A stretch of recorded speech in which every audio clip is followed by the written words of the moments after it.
Okay, so here we are a couple days after the Super Bowl, and if you're like many of us, you might still be walking around kind of in that fog, if you know what I mean, and at the same time going, what just happened?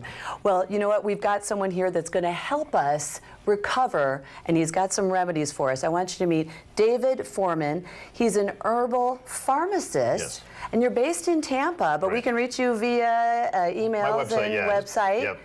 And I'm an information guy. You are an I'm information guy. I'm not selling a product. I like to teach people about healthy lifestyle, and so people can email me anything, even outside of today's topic. It's fine. And you know, this looks like a typical Super Bowl spread right here. In fact, this looks like my house, to tell you the truth. And you know, they say that Super Bowl Sunday is one of those big days where the calories, the carbs, the cold ones, and then the next day it's like, okay, now I'm going to try and eat healthy, and you're still kind of, a little shaky, a little foggy. Right. What are some things that we can do to recover?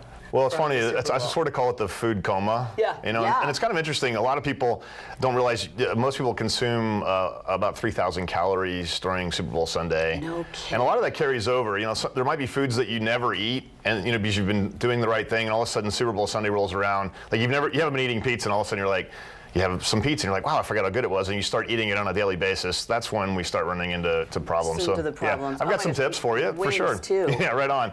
So let's start with alcohol. The easiest way to prevent a problem is by staying hydrated. We're talking hangovers here. Okay. Right, sure. Oh, yeah. But there's an herb called milk thistle. Milk thistle supports the liver. Alcohol is a toxin, and your liver is the organ that processes alcohol, so you want to take care of your liver. So even if after Super Bowl, any time that you are consuming alcohol on a regular basis, milk thistle is the herb you want to use to support the health of your liver. Do I take it before I'm going to go to my Super Bowl party, or before I'm going to head out, or just keep it consistent throughout? I recommend consistent. Like, it's actually an herb that I take every day. Not because of alcohol. It's just the liver is the organ you really want to take care of. So if I can take care of that, exactly. So milk thistle is something. If you're not a regular user of supplements, taking it the day of is probably not going to do a whole lot. You really need to plan ahead.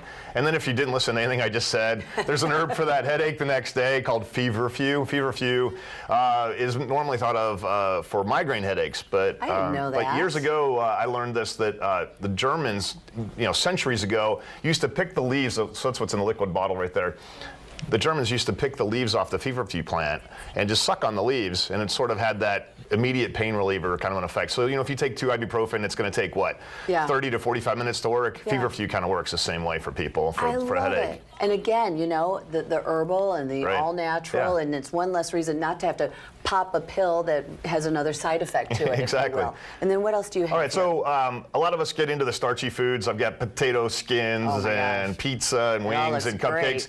There's a starch blocker that actually does have science behind it. Everybody keeps saying, well, do those things really work? Right. And the ingredient's called phase 2. So if you go to your local health food store, that's the name of the ingredient. You can find it in health food stores, even pharmacies carry it. But phase 2 is a starch blocker to block up to 2/3 of the caloric effect of. So let's say, for instance, all 3,000 of your Super Bowl calories were in starchy foods. If you took phase 2 before you went to the party, it would block about 2,000 calories of that from being absorbed.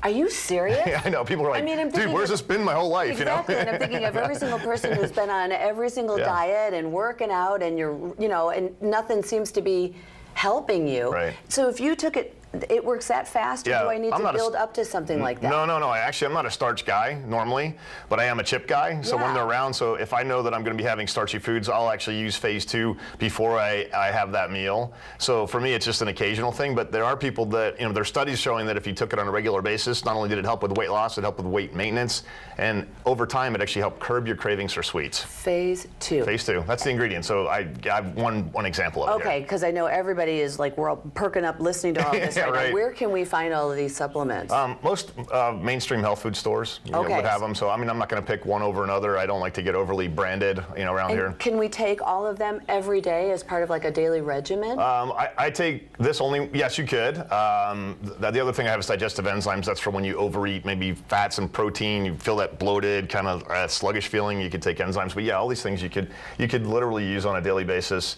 Again, though, if there's some medical condition you have, you probably want to bounce it off your health healthcare provider, make sure there's no drug interactions, because supplements do interact with drugs just like drugs interact with drugs, or they can. That's so important for people to remember and realize. Yeah. What about some of the myths? Like I've heard, oh, you know, I'm hungover, so I should eat menudo, or I should have the hair of the dog, or what is right. it, like the tomato juice with the beer. Are these? Yeah, there's actually, all that does is prolong the agony that's going to end up happening eventually. So that's what it was. No, seriously, they say you still have a little bit of a blood alcohol level the next day, and consuming more alcohol just kind of, so you don't realize that you're not feeling well. No, exactly. Basically. I'm trying to numb the pain a little bit more there. Exactly. Great information, David. We so appreciate it. And gosh, had no idea about this stuff. And I'm going to go and try some of it. Yeah, the phase 2 seems to always turn people on. And for some reason, more women than men. I don't understand that one. That's because we're always trying to like watch it, and also at the same time, what can we also get away with, you know? Yeah, exactly. I call it, it's a great way to cheat. I'll say that. There you go. Recovering from our Super Bowl. So thank you so much. Thank you for having me. Thank you. We'll be right back.